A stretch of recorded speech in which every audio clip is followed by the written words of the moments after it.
Boa noite a todos, sejam todos bem-vindos em nossa Casa de Amor, União Espírita de Maria Eulália. Na noite de hoje, iremos receber a nossa palestrante amiga Miriam, com o tema Fatalidade e Livre-Arbítrio. Seja bem-vinda, Miriam.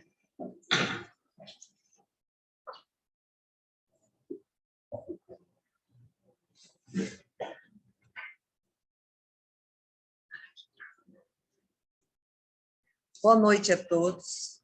Estamos aqui mais uma vez. Eu quero agradecer primeiramente a professor Benedito Penazzo, que me substituiu na data inicial minha, foi a noite em que eu tive que internar a mamãe, estava muito corrido. E graças a Deus estes dias já se passaram, já está tudo tranquilo. Estamos aqui. Linda, deixar você compartilhar. Tá. Jack, compartilha aí comigo para o PowerPoint. Autoriza, por gentileza.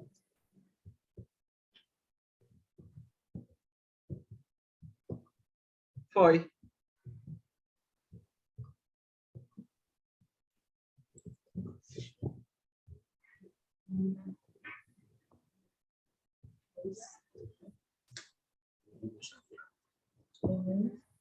Deixa ele no modo cheio.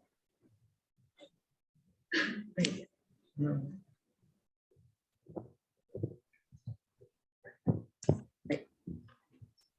Então, o tema de hoje é de fundamental importância para a doutrina espírita. É um tema bastante interessante, porque no primórdio dos tempos, principalmente os religiosos, eles acreditavam que todos os principais acontecimentos de nossas vidas eram pautados por Deus. Todas as decisões eram pautadas por Deus e nós não tínhamos nenhuma condição de escolha. Vamos conhecer um pouquinho sobre a fatalidade e determinismo e o livre-arbítrio, liberdade. A filosofia baseada, como eu falei, em questões religiosas também traziam dessa forma, né? Que a escolha nossa era quase que totalmente inócua. Tudo era definido pelo Pai. Então, Deus tinha o poder de tirar, de dar, de colocar, de todas as formas, e nós não tínhamos livre-arbítrio nenhum. E, na sequência, o homem também tinha a sua natureza, e as tendências de sua natureza o levavam para um sentido, um caminho ou para outro.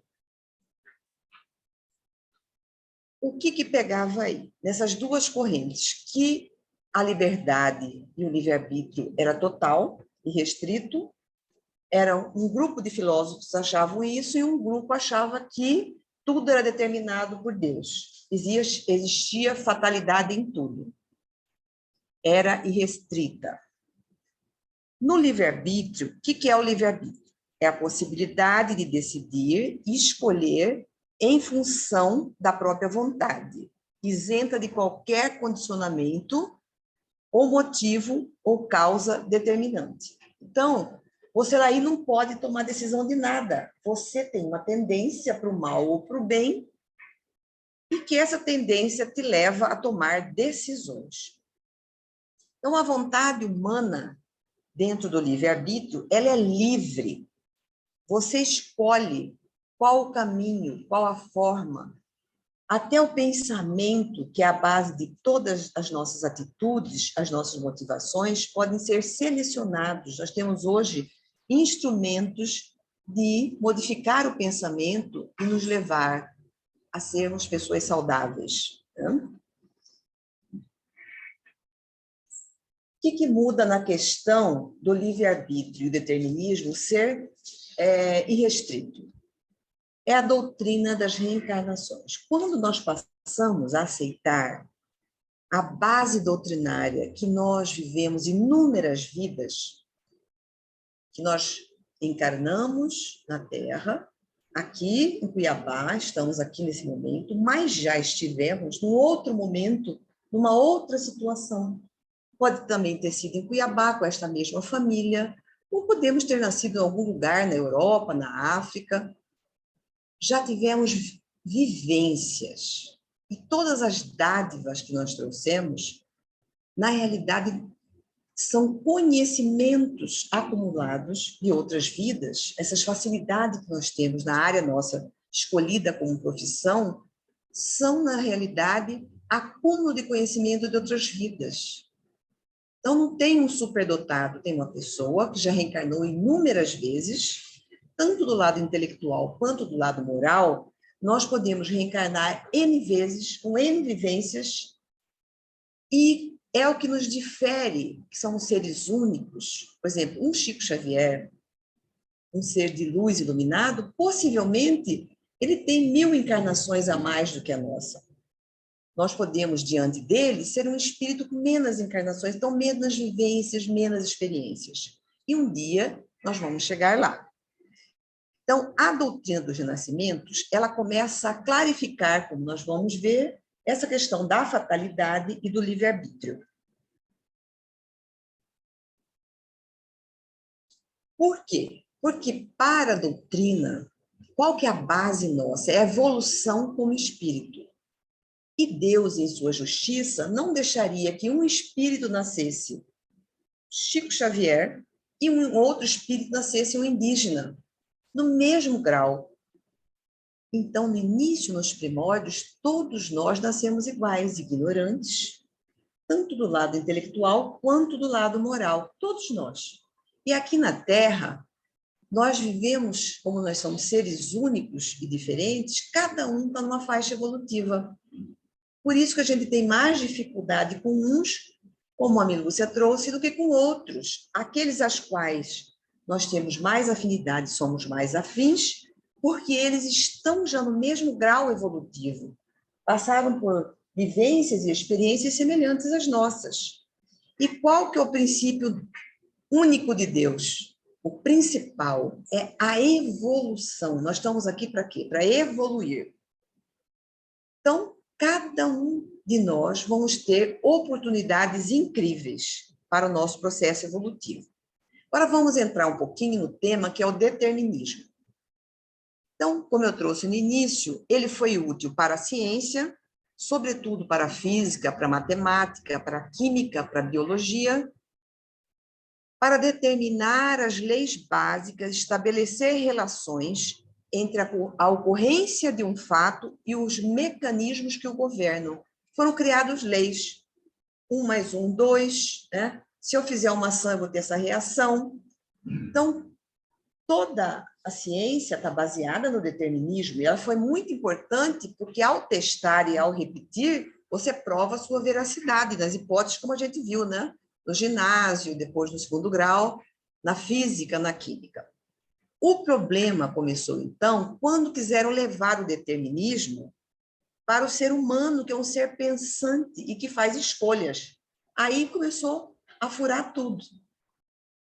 Tivemos vários filósofos, como Descartes, Aristóteles, que nunca foram a favor do determinismo, e sim do livre-arbítrio. Aonde existe determinismo?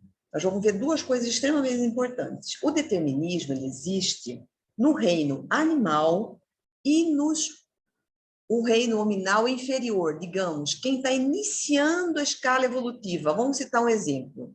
Os aborígenes. Mas aqueles aborígenes, como tem lá na Austrália, que nunca conviveram com ninguém. Aqui na Amazônia pode ser que tenha ainda um grupo pequeno. Então, os animais, os seres ainda, sem nenhum tipo de crescimento intelectual e moral, eles são orientados pelo instinto. O que é o instinto? É uma programação, vamos voltar para computador. São alguns programas que Deus colocou para que nós pudéssemos, os animais, e os homens ainda primários pudessem sobreviver. O que é o instinto? É uma programação. Senti fome, vou procurar comida. Senti que eu vou ser atacado, eu fujo. Eu tenho uma necessidade de procriação, desejo sexual naquele período para procriar, para que possa crescer. Então, todos esses instintos primários acontecem no animal e também no homem mais embrutecido. E à medida que este homem vai se desenvolvendo, vai reencarnando em outras vidas, vivendo novas experiências, esse instinto vai diminuindo. E o que vai predominando é o quê? A razão e a inteligência. Ele já pode fazer escolhas. Por exemplo, para um animal ou para um animal, a carne significa o quê?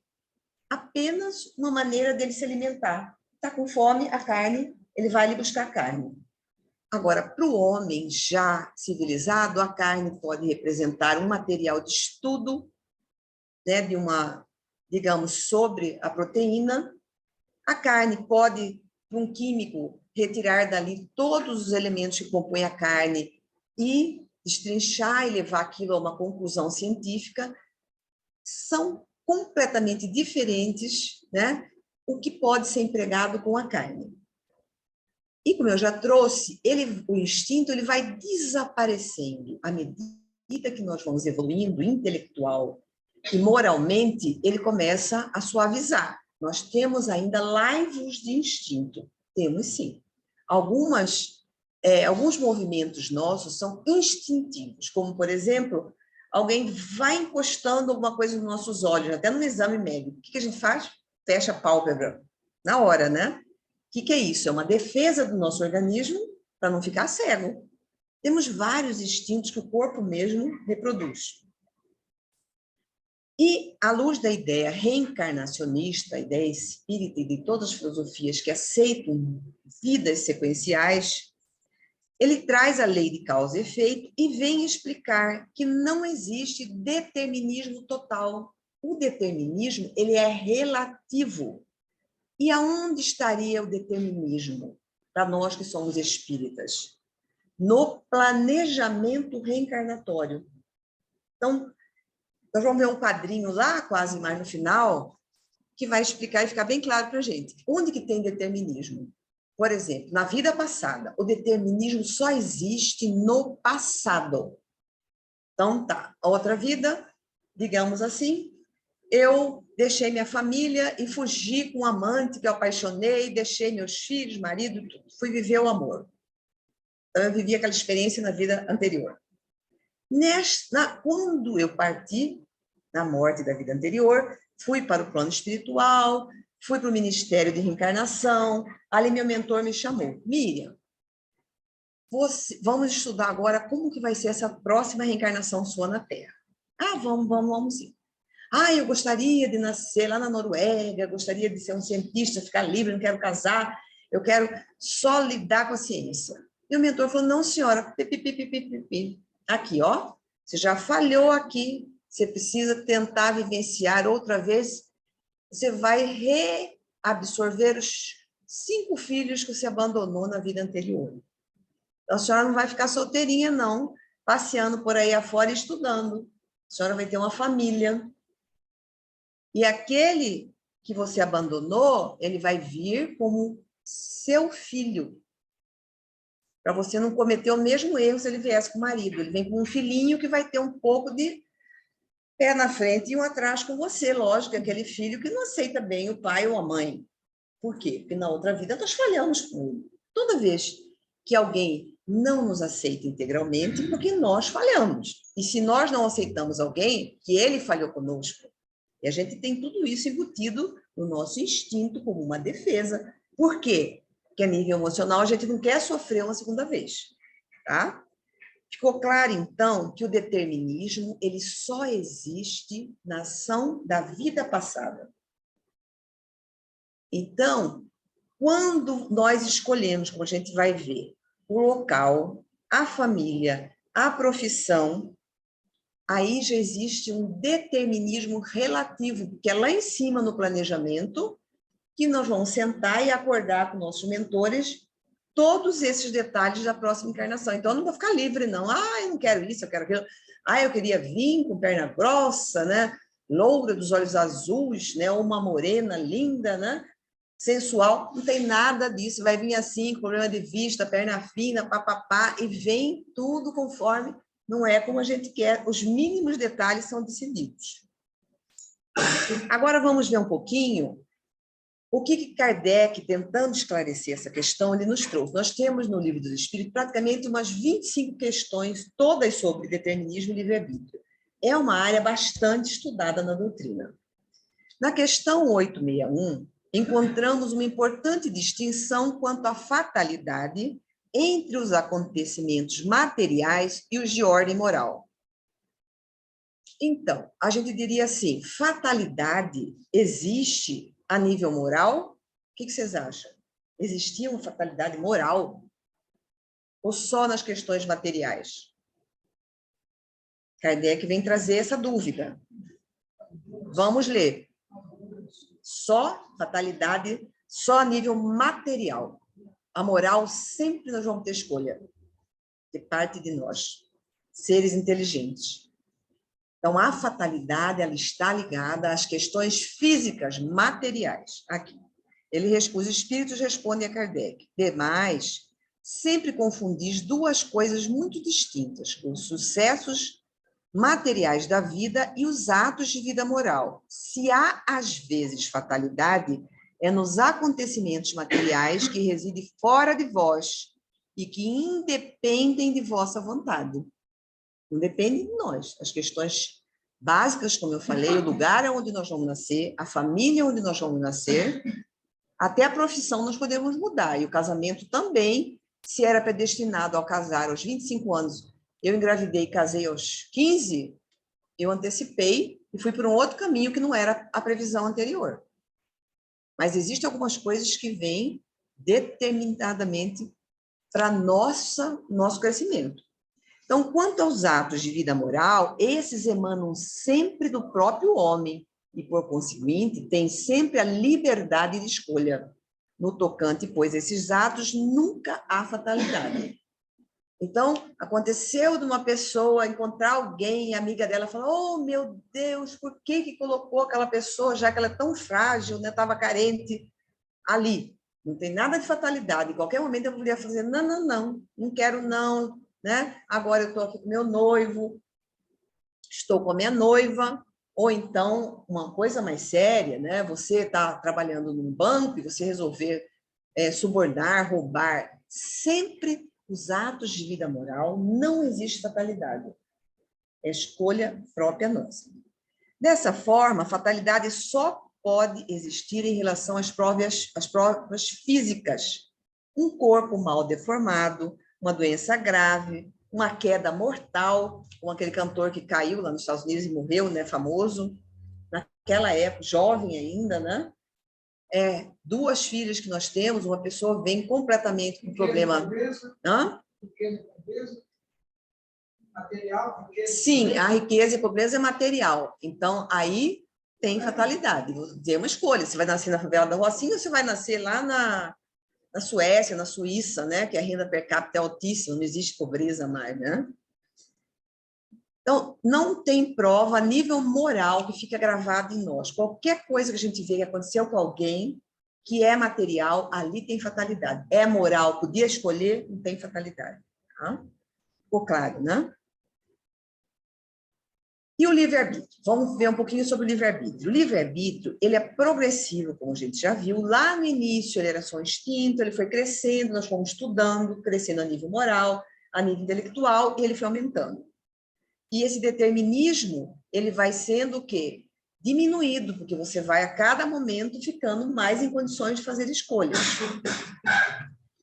Você vai tendo liberdade de decidir, e aqueles padrões fixos do animal, de comportamento, vão deixando de existir para uma opção mais inteligente. Então, como estamos vendo, o livre-arbítrio é uma conquista evolutiva que Deus pôs para o nosso processo de evolução. Aliado a esse fato, tem um outro muito mais importante. Vamos fazer um exemplo com uma criança. uma criança de 2 anos mete uma pedrada na sua irmãzinha, um menininho, ou a menininha mete no irmão. Aí, com 10 aninhos, essa mesma criança mete uma pedrada, ela já tem um nível de quê? De consciência e responsabilidade maior. Aí um adolescente faz a mesma coisa sabendo que podia matar. Aí um adulto faz. Existe ali, intrínseco à idade, aqui nós estamos falando de idade física, mas a idade mental e moral também tem significado. Então, aliado ao livre-arbítrio, cresce o nosso nível de responsabilidade. É um fator incrível. Por exemplo, nós que conhecemos as leis de causa e efeito como espíritas, digamos que a gente vai desencarnar. E vem, por exemplo, o evangélico, que só aceita uma vida. O peso da nossa atitude como espírito e conhecer a lei é muito maior daquele evangélico que não. Ele não conhecia a lei de livre-arbítrio. Ele não sabe de reencarnação. Então, vai nos ser cobrado muito mais do que aquele que desconhecia, como é cobrado de um menino de 15 anos que atira na irmã, né? De uma forma diferente, uma pedrada, do que um bebê de 2 anos que não tem ideia da maldade. Ele tem um nível totalmente. Então, atrelado ao livre-arbítrio, nós temos a responsabilidade. Então, o livre-arbítrio é o ponto básico da evolução de todos os seres na Terra. Na sequência, nós temos 2 fatores que alteram o nosso livre-arbítrio e não deixam que ele seja irrestrito, como falavam os filósofos de uma corrente anterior. 2, um interno e outro externo. O interno está ligado ao conhecimento, à condição mental que cada um de nós alcança de acordo com a quantidade de encarnações que nós temos. Então, a cada experiência, a cada vivência, nós vamos acumulando, como eu já trouxe, conhecimento. E o fator externo são 4 condicionantes. É o ambiente, é o fator biológico, é a condição física do ser, na atual reencarnação, e também, importantíssimo, paradigmas da cultura e de grupo social. Pode ser família, né, a sociedade cuiabana, a sociedade da internet, meu grupo da mídia. Vamos ver um pouquinho sobre o fator interno. Nos fatores internos nossos, que é o conhecimento, nós temos várias áreas. A área religiosa, cada um detém um nível, né? Temos a área científica, a área filosófica, a área emocional. Cada um está vivendo um movimento em qualquer dessas áreas, tá? E o comportamento nosso é resultante do quê? Do acúmulo de vivências que nós tivemos em todas essas áreas, na família, no trabalho, na escola, né? Cada um deles forma um peso que vai nos ajudar a tomar as decisões da vida, ou acertadas ou erradas. Ele tem um peso. Então, eu citei 2 exemplos aqui. Então, eu tenho aqui 2 irmãs, uma chamada Ivone e outra chamada Hilda. As 2 têm 18 anos e elas estão noivas. Digamos que seria nossa situação lá jovens ainda. As 2 estão noivas. A Ivone, gostaria muito de fazer psicologia no Rio de Janeiro, era o sonho dela. E a Hilda, ela tinha o sonho de fazer pedagogia e servir a Deus. Ela sempre gostou de trabalhar em prol da comunidade, da família, uma pessoa extremamente amorosa. A Ivone, então, ela poderia casar ou poderia ficar solteira, que naquela época nossa é um ponto que qualquer um de nós podemos decidir, né? Vou ficar solteirão ou eu vou escolher casar e constituir uma família. Ela escolheu um dos caminhos que é o casamento, tá? E nesse caminho do casamento, ela não pôde conciliar, porque psicologia só tinha no Rio de Janeiro, nos idos de 40 e pouco, 50. Então, ela teve que casar e abriu mão de um outro desejo, que era estudar, e teve 4 filhos. E a Hilda, ela resolveu ficar solteira, acabou com o noivado, foi para Campo Grande, onde tinha pedagogia, fez pedagogia e tornou-se freira, porque ali também existia, tipo, não é seminário, seminário é para homem, como que fala onde... Convento. Isso, ela foi para um convento e se tornou freira e fez pedagogia. Ela realizou os 2 maiores desejos dela. E, graças a Deus, Ivone resolveu casar, senão eu não existiria, que é minha mãe. E a outra é minha tia Hilda Budstein, que é freira. Daí eu falo, 2 pessoas criadas, meu pai e mãe, com 2 possibilidades, estavam todos noivos naquela época, né? família tradicional, cuiabana, outra de Cáceres, né? Papapá, e cada uma teve uma história completamente diferente. Essas são as nossas escolhas. Então, aqui, nesse resuminho aqui, cada um de nós teria, eu coloquei só 2 escolhas, mas nós teríamos uma gama imensa de escolhas. Na profissão, vamos citar, por exemplo, a culinária hoje. Antigamente, quem que diria que o maior sucesso da televisão brasileira são comidas, né? Food. Todos os canais têm um programinha, né, de competição de comida, de pratos, né? Então, hoje a pessoa pode aprender com os avós, com os tios a cozinhar e, de repente, ir para um programa desse, nem sei o nome, Superchef, né? E se tornar alguém famoso e abrir um restaurante. Masterchef, é. Masterchef. Então, quer dizer, a culinária cresceu, é uma coisa importantíssima. Dela eu posso fazer bolo, abrir um comércio só de bolo, hoje eu posso fazer salgadinho, posso vender no shopping, posso vender em supermercado, quer dizer, é uma gama gigantesca. E a nossa visão ela vai se ampliando à medida que nós vamos fazendo as escolhas e a vida nos proporcionando um caminho ou outro caminho. Agora, em todos os caminhos, logicamente, nós temos o quê? Desafios, né? Qualquer profissão que a gente escolha, né, da mecânica, né, da culinária, da enfermagem, da nutrição, qualquer coisa que a gente escolha, nós temos desafios. E o que a gente percebe nos desafios? Todo mundo deseja, eu queria uma vida sem desafios, né? Uma vida sem problemas. Nós cresceríamos com uma vida sem problemas? Vocês acham que Chico Xavier chegou no estado que ele está hoje, de evolução maravilhosa? Como? Passando por desafios. Ele viveu N vidas como senador romano, um monte de situações que ele foi duro, que ele teve que tomar postura, defender Roma e outras coisas mais. Teve, talvez, não sei, na história dele, mas pode ser até que ele, né, teve que matar, ou se ele estava no exército, né, romano lá.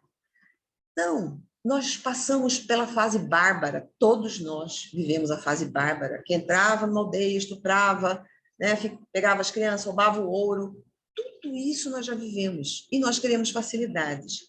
Mas não existe uma outra forma de crescimento se não tiver desafios. Desafios na família, para conseguirmos entender o outro, aceitar o outro, com todas as diferenças, que nós somos seres incrivelmente únicos, né? Cada um com sua beleza, cada um com sua dificuldade. Então, aí que está o gap, que quando nós entendemos que os desafios são importantes, nós paramos de sofrer. Porque nós paramos de lutar. Quando vem um problema, ai, meu Deus, outra vez, é minha sogra, é meu filho, é o desemprego, é o carro que bateu. Não, peraí, o que eu vou aprender com este carro que bateu? Eu estou andando em alta velocidade, né? Que eu preciso ter mais atenção no trânsito, eu não posso usar celular no momento que eu estou dirigindo. O que eu vou entender nessa relação minha que está muito ruim? Eu tenho que escutar o outro, eu tenho que perceber. Em todas as nossas áreas temos desafios e vamos ter. E para a gente chegar um dia, né, a ser uma Madre Teresa, um Chico, uma pessoa iluminada, não falo nem Jesus, porque está bilhões de anos de luz de diferença. Nós temos que enfrentar situações difíceis. E no lado externo, temos também 4 fatores que não deixam o livre-arbítrio ser total. Primeiro, condição de meio ambiente. Onde tem tsunami, agora nós tivemos inundação em Petrópolis, pessoas que estavam indo trabalhar, a casa despencou, ela pode trabalhar? Ela teve liberdade de voltar para a casa dela no dia seguinte? Ela teve que ir para um centro comunitário e dormir. Ali ela foi cerceada a liberdade dela por um evento externo, físico. Uma pessoa que mora na Groenlândia, para se deslocar no gelo, com trenó, tem muito mais dificuldade que uma pessoa que mora em Cuiabá, que anda 20 quadras no solão, né? Também o solão de 40 graus mata, mas no sol mais fresquinho de 35 nós vamos, né? Só sair mais cedo de casa, quando está fresco. O processo biológico, da mesma forma, né? Por exemplo, quem se alimenta bem é diferente de uma pessoa que se alimenta mal, tem mais dificuldade, né? Por causa do sobrepeso. Tem a questão do envelhecimento. Uma pessoa com 40 anos consegue caminhar com mais leveza, trabalhar em casa, limpeza com mais leveza. Uma pessoa de 60 anos não tem essa facilidade, né? Ontem eu fui carregar peso do atacadão, desconjuntei todo aqui esse pedaço aqui atrás, entendeu? Aí eu percebi... Não, 64. Aí, na realidade, eu fiquei quebrada ontem, eu já tinha um problema na cervical, tomei Dorflex à noite e outras coisas que não devia ter tomado, diz que hoje ataca até rim, né? Esses remédios aí de tirador. Bom... 64, nada disso, não abusa. Bom, pois é, mas já não tenho mais aquela facilidade que eu tinha há 10 anos atrás, e não vou ter daqui a 10 anos, gente. Eu tenho que entender isso, acabou. Eu tenho que aceitar o fato de eu estar envelhecendo, né? Aí, além dessa situação, né, nós temos situações que podem vir conosco de infância, né? Eu tenho de infância até acontecer com a gente, uma pessoa nascer com problema mental, a outra nascer com problema neurológico, a outra nascer com problema nas perninhas, não poder andar, né? O outro nascer cego. São limitações que nós não temos escolha, né? A gente vem com essas limitações da condição física. E temos também o paradigma da cultura e de grupo social.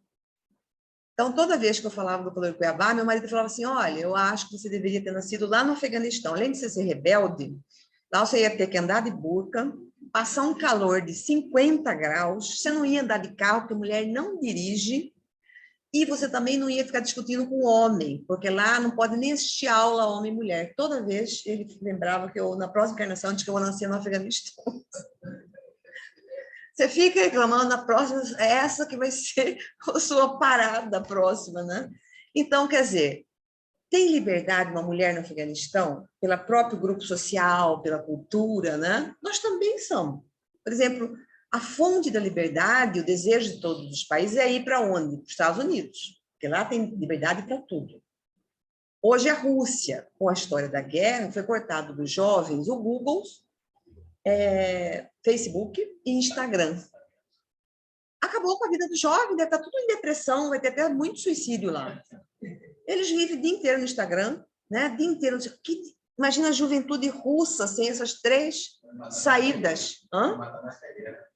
Vai matar mais do que a guerra.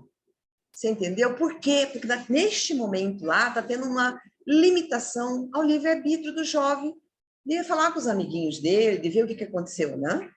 Então, você vê que o livre-arbítrio ele é cerceado por fatores externos. Bom, já estamos quase no finalmente. Então, o meio cultural, a família não cerceia, né? Por exemplo, cuiabano, que vem da religião católica, portuguesa, né? Antigamente aqui era assim, se minha filha casar grávida, eu expulso de casa. Então, papai rezava isso na nossa cabeça, das 3 irmãs. Olha, por favor, tenha um comportamento, né? Quer dizer, tenho certeza que isso não existe mais hoje. Eu já falo assim para minhas filhas, olha, vocês têm que morar antes com ele, 1 ano e meio, para ver se vai dar certo, não eu gasto um dinheirão com uma festa e depois acaba. 1 ano já acabou. Quer dizer, é uma cultura que eu vivi, que meus avós... Eu lembro que uma tia minha, já adulta, apanhou de um dos tios meus, porque pegou ela no corredor fumando. Mulher não podia fumar. São 4 irmãos e 5 irmãs, e mesmo assim eles dominavam as mulheres. Queria até bater se pegasse fumando. Que hoje a gente não fuma porque sabe do mal, né? E toda a campanha do câncer e tal. Mas são contingências limitadoras de uma época. Minhas tias não puderam fumar. Eu fiquei com essa história de né, não poder, só depois de casada, né? Que é tudo cultural, é o grupo social. Então, nós temos todas essas limitações. E a pessoa que tenta romper, principalmente adolescente, ele não se sente excluído? Se, de repente, o grupo dele faz uma atitude e você tenta quebrar aquela atitude, por exemplo, um garoto que não quer tomar cerveja num grupo que sai à noite e bebe. Tá com problema, né? Aquele ali tem alguma coisa. Um garoto que, em vez de ir para a balada, resolve ir para uma palestra espírita sábado à noite. Nossa, aquele ali é nerd, né? Ou ele vai só estudar, fala que é nerd. Então, quer dizer, os grupos acabam definindo as escolhas também. E, para finalizar, nós temos a liberdade, e vamos lembrar que a liberdade de decidir e agir só existe antes da ação ser executada. A partir do momento que eu fiz a ação, acabou a minha liberdade. Eu já tomei ação. Então, eu fiz a escolha, eu decidi, acabou. Aí, eu vou receber o que de volta? Eu posso escolher. Eu tenho a liberdade de escolha, né? Eu resolvi, né, roubar uma área em que eu trabalho. Agora, se eu for descoberta, eu vou ter a consequência do meu ato. Então, eu vou sofrer o quê? A lei da causa e efeito. Então, a liberdade ela só existe antes da ação. E para a gente entender, eu fiz um quadrinho aqui, que é o seguinte. Oliver, cadê o negocinho que o mouse não está indo? Aqui. Esse primeiro quadro seria o quê? O determinismo. Ele só existe, para ficar claro, na vida anterior. Então, o determinismo está ali no passado. Se eu matei, não tenha dúvida, eu vou colher isso na vida posterior. Eu vou receber aquele assassino no meu lar, ele vai me causar problema, que é aquele filho, aquele sobrinho que nunca gostou de mim e vai entrar em atrito comigo. Então, nós vamos ter que acolher cada atitude. Se eu, por exemplo, eu suicidei, eu tinha uma programação de vida para vir de 50 anos. Aos 30, eu passei por um problema amoroso, suicidei, lá no passado. Fui para o plano espiritual, estou planejando a minha reencarnação, já entendi que não era o melhor caminho e tudo mais. Na minha programação, eu falei, não, nessa vida aqui, né, eu quero viver até os 80, eu vou aproveitar. Eu falei, não, filhinho, essa aqui vai ser uma completude. Se eu ia viver 50, você se matou aos 30, você vai ter 20 anos. Aos 20 anos, você retorna para o plano espiritual para você aprender a dar valor à vida. Tá bom. Agora, esse determinismo, ele não é total. Por quê? Porque existe uma lei muito maior que um fato amoroso cobre 1 milhão de pecados. Então, eu posso vir, quando chegou na época de eu desencarnar, né, lá nos 20 anos, para completar os 50, mas eu vivi muito bem de um aninho até os 20. Eu fui um filho exemplar, colaborei na minha comunidade, sou uma pessoa ótima. Aí, lá em cima, o planejamento, eles estão observando, me acompanhando, falam, olha, vamos dar um alongamento de vida. Aqueles casos em que um carro capota, tem 5 pessoas, 3 morrem, e um que estava na pior condição sobrevive. Esse foi lhe dado um alongamento de vida. Uma outra pessoa tinha um câncer terminal, o médico falou, olha, 5 meses de vida. Viveu 40 anos depois. Fala para todo mundo aqui, ó, aqui meu atestado. Conseguiu debelar o câncer, melhorou, se tornou uma pessoa melhor depois dessa experiência. Então, o determinismo só está no passado, ele também não é total. Sempre nós podemos mudar, né? Num desastre, eu ia perder uma perna, nesse desastre, perdi só um dedinho. Tudo é possível de ser alocado.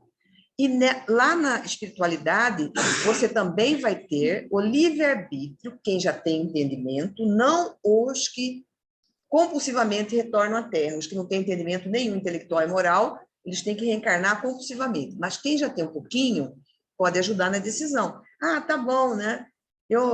Você tirou de mim que eu não posso ficar... Mas tudo bem, eu posso, né, estudar, fazer faculdade. Eu gostaria muito de estudar nessa... tudo bem, você vai. Então, alguma coisa é negociado, sim. E a gente pode... Então, não tem nem na hora da escolha da vida também, nós estamos conversando. Agora, na vida atual, nós temos um livre-arbítrio, né, relativo também por causa dos fatores internos e externos que a gente já viu lá atrás, que cerceiam os nossos movimentos. Então, nós podemos fazer opção, mas a todo tempo nós temos o poder de decidir para as coisas morais, não para as coisas físicas. E Kardec, na questão 860, ele também esclarece mais um pouquinho. Ele fala assim, pode o homem, pela sua vontade e por seus atos, fazer com que se deem acontecimentos que deveriam verificar-se reciprocamente?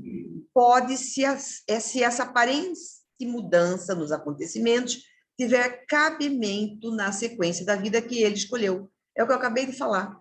Nasci para viver só 20 anos, porque eu suicidei na outra, vou completar o período anterior, e não, vou viver até os 80. Por quê? porque eu me propus a mudar e mudei e tive uma chance maior de fazer coisas positivas, tá bom? Então, a realidade nada há de fatal. E esta aqui é a última lâmina. E só vou trazer um tema, porque o resto só reforço que a gente trouxe, que é isso aqui. As questões da fatalidade e de destino, elas perdem o caráter místico com que frequentemente são revestidas. Ano passado, eu lembro que eu coloquei Aquário, final do ano, né? Como vai ser o ano de 2022? Essas besteiras que a gente põe, né? E põe aquelas mulheres lá no tarô, não sei o quê, no YouTube. Ai, que legal, esse ano eu vou poder fazer isso, né? A gente tem isso. Numerologia, é o ano 2022, todo ano, eu inquisilei que todo ano 11 acontece uma tragédia na família, né? Todo ano 11, 2011 aconteceu, aí 2021, fala, ai, não quero mais ano 1, termina em 1. Tudo besteira. Você vê estudo e ainda continua a mesma burrice. Então, vemos que são quiméricas ideias de que ocorrências de nossas vidas são influenciadas pelos astros, nome, gente que muda de nome, tira M e põe N, né? Z põe S, pelos números e outros fatores externos semelhantes que não encontram lugar na lei de causa e efeito, na justiça divina. Então, vamos parar com essa história. Nós que fazemos a nossa história. Não tem essa de ser, sabe, fatal, aquela situação. Ah, porque este é o ano bissexto, como acreditava, né, na Idade Média, que era um ano ruim, né, para a colheita, para isso. Não. Nós é que fazemos nosso destino. Nós que mudamos.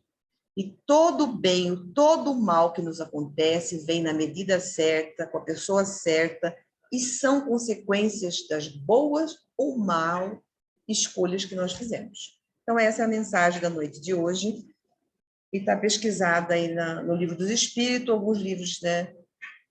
Problema do Ser, Destino da Dor, de Leon Denis, e alguns temas interessantes da Sociedade Brasileira de Estudos Espíritas. Agradeço a oportunidade de trazer esse material, e a gente sempre aprende, né? E quando nós estamos rebeldes diante de alguns desafios, a gente passa a estudar, se fala, olha, você escolheu, você pediu, né? Aí a gente passa a entender melhor a situação de dificuldade do momento que a gente está vivenciando, né? E aceitar os desígnios, porque a gente só vê o momento, a gente não tem aquela amplitude como Deus, os mentores, que vêm lá na frente, o que isso vai resultar em nosso crescimento. Aí depois que passa um ano, a gente lembra do ano passado, puxa vida, eu lavava todas as verduras, eu não fazia isso, fazia nada, medo de Covid, medo de morrer. Então a gente começa a voltar para trás e fala, gente do céu, isso tudo passou, né? Então, essas oportunidades que a vida, através dos desafios que foi o Covid, muito grande para todos nós, de perder entes queridos, né? De perder a liberdade, nós não tínhamos mais liberdade de viver, foi tudo fechado, né? Foi um grande exercício de limitação do livre-arbítrio, foi o Covid de 2021, que Deus nos imputou. E a gente só tem a agradecer esse vírus que fez com que a gente voltasse para Deus, voltasse para a família, voltasse, né, para a religião, para os amigos, para a saúde.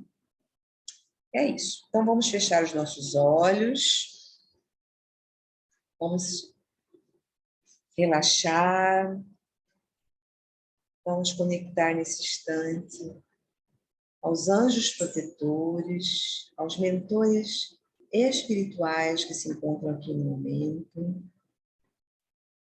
E vamos agradecer a sua infinita bondade de estar ao nosso lado, nos orientando, nos intuindo, nos ensinando. E agradecer a todos os desafios que nós passamos ao fazermos as nossas escolhas em todos os momentos de nossas vidas, e os acertos, por estarmos hoje aqui reunidos, foram muito maiores do que os erros, e que possamos começar a plantar Jesus, com sua infinita bondade, o plantio do amor, da compreensão, da aceitação, da gratidão, e que esses nossos pensamentos de paz, de serenidade, de luz, possam alcançar todos os povos que nesse instante ainda estão em guerra, no Oriente Médio, na Síria, na África, na Rússia, na Ucrânia, todas as pessoas que hoje, Senhor, se encontram sem esperança, com problemas ligados ao trabalho, à família, às condições emocionais, se sentindo perdidos, sem coragem, que a sua energia de luz está dentro do nosso coração, possa se abrir e cada um encontrar a força que necessita e escolher, através do livre-arbítrio, a saída melhor para a sua vida. Que assim seja.